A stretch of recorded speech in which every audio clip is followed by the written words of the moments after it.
Greetings and welcome back to A3 generation.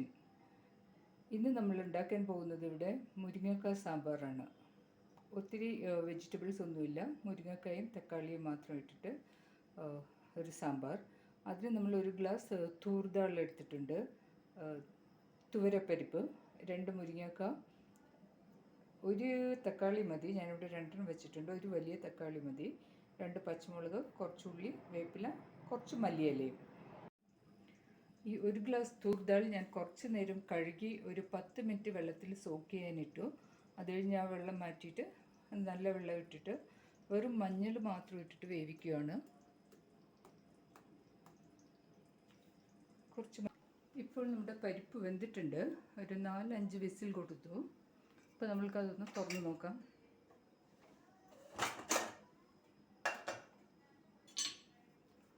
ശരിക്കും വെന്തിട്ടുണ്ട് നമ്മളുടെ പരിപ്പ്. ഇനി ഇതിലേക്ക് ഞാൻ ഈ വെജിറ്റബിൾ ഒന്നിട്ടിട്ട് ഒരു വിസിൽ കൊടുക്കാൻ പോവാണ്.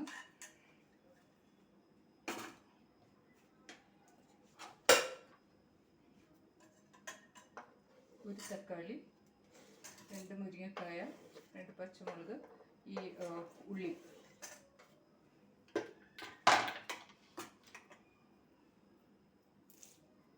ഒരു വേപ്പിലയും ഇത്രയും മാത്രം ഇട്ടിട്ട്, ഇച്ചിരി വെള്ളത്തിൻ്റെ കുറവുണ്ട്, കുറച്ച് വെള്ളവും കൂടി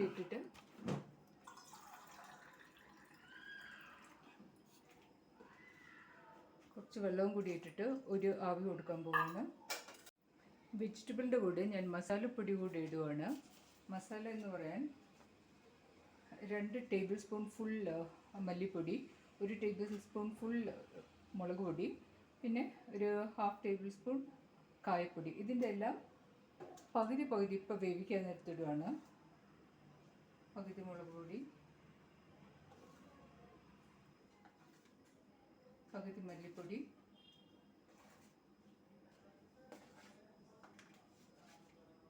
പകുതി കായം. ബാക്കിയുള്ളത് നമ്മൾക്ക് താളിക്കുമ്പോൾ ചേർക്കാം. ഉപ്പിപ്പോൾ ചേർക്കുന്നില്ല.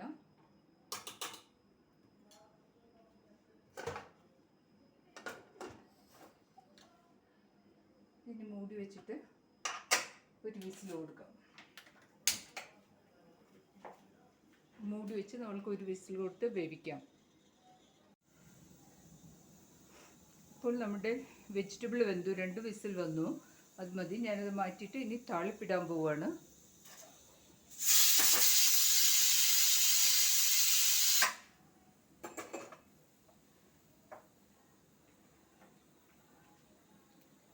ഇപ്പോൾ താളിപ്പിടുന്നത് നെയ്യിലാണ്, എണ്ണയിലല്ല. കുറച്ച് നെയ്യ് എടുത്തിട്ട് നമുക്ക് താളിപ്പുണ്ടാക്കാം.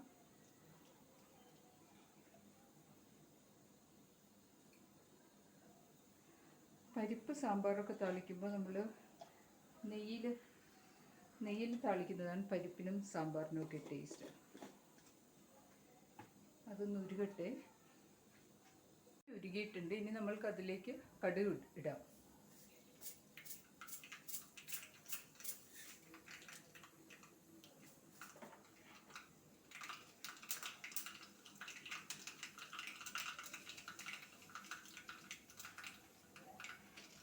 കടുക് പൊട്ടിയപ്പോൾ കുറച്ച് ഉലുവ ഇടുകയാണ്.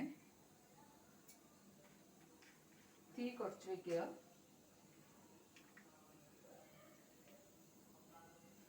തീ കുറച്ച് വെച്ചു. അതിലേക്ക് കുറച്ച് വെളുത്തുള്ളി ഇട്ടു.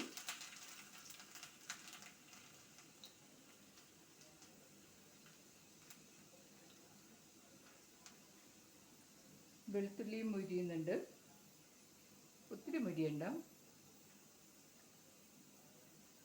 അതിലേക്ക് കുറച്ച് ഉള്ളി അരിഞ്ഞതിടുക.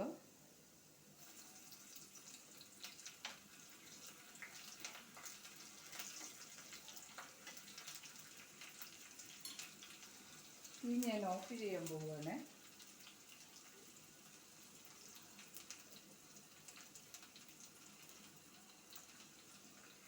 വേപ്പിലിട്ടു.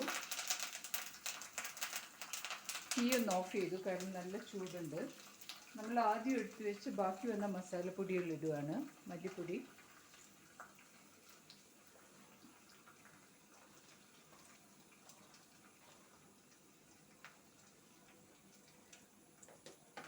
ബാക്കി വന്ന കായം, ഇനി കുറച്ച് ആവശ്യത്തിന് ഉപ്പ്.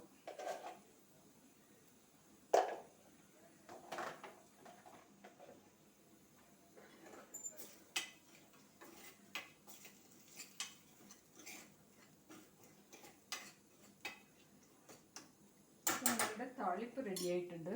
താളിപ്പ് റെഡിയായി. ഇനി നമുക്ക് പുളിവെള്ളവും താളിപ്പും കൂടെ ഇതിൽ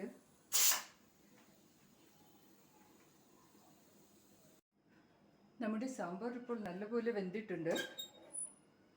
ഇനി അതിലേക്ക് ഞാൻ കുറച്ച് പുളിവെള്ളം ഒഴിക്കുകയാണ്.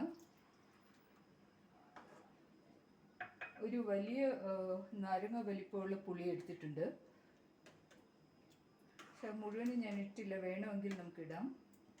ഇനി അതിനകത്തേക്ക് പുളിവെള്ളം ഇട്ടു, അതിനകത്തേക്ക് കുറച്ച് ശർക്കര. പുളി ബാലൻസ് ആവാൻ വേണ്ടിയിട്ടാണ്.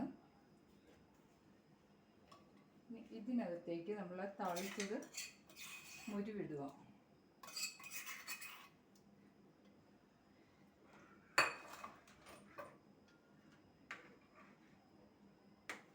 ഇനി ഇതിൽ ഞാനൊരു പ്രത്യേക സാധനം ഇടുന്നത് മല്ലിയില. കുറച്ച് മല്ലിയില ഇട്ടിട്ടുണ്ട്. ഈ സാമ്പാറിനകത്ത് ഞാൻ വെജിറ്റബിൾസ് എന്ന് പറയാൻ ആകെ മുരിങ്ങക്ക മാത്രമേ ഇട്ടിട്ടുള്ളൂ. പിന്നെ പ്രത്യേകത എന്ന് പറയാൻ ഈ മല്ലിയില ഇട്ടിട്ടുണ്ട്. എന്തിനാണെന്ന് വെച്ചാൽ ഇതെനിക്ക് ഇഡ്ഡലിക്കുള്ള സാമ്പാറാണ്. ചോറിന് വേണ്ടിയാണെങ്കിൽ ഞാൻ മല്ലിയില ഇടത്തില്ല, അതുപോലെ കുറേയും കൂടി വെജിറ്റബിൾസ് ഇടും. ഇതിലിപ്പോൾ മുരിങ്ങക്ക മാത്രമേ ഉള്ളൂ.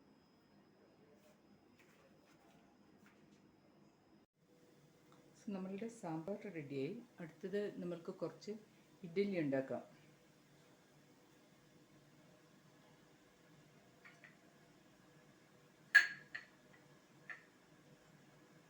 ഇഡ്ഡലി പാത്രത്തിൽ കുറച്ച് എണ്ണ തൂക്കുക.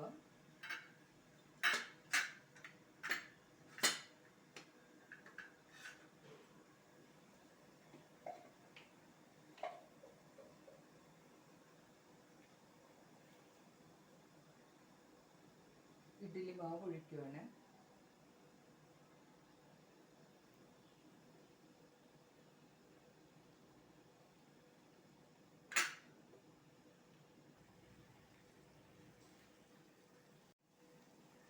ഇഡ്ഡലി പാത്രത്തിൽ വെള്ളം നന്നായിട്ട് തിളക്കുന്നുണ്ട്.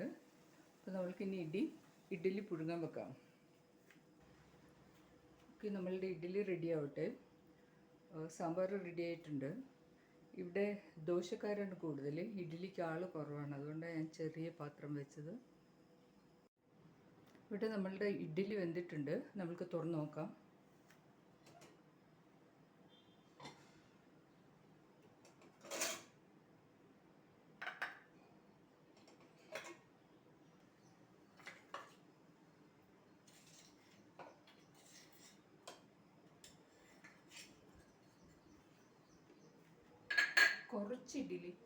കുറച്ച് ഇഡ്ഡലി ആവശ്യമുള്ളവർക്ക് ഈ ചെറിയ ഇഡ്ഡലി തട്ടാണ് കേട്ടോ നല്ലത്. വേഗം പണി കഴിയും. ഒരു 10 മിനിറ്റ്സ് എടുത്തുള്ളൂ.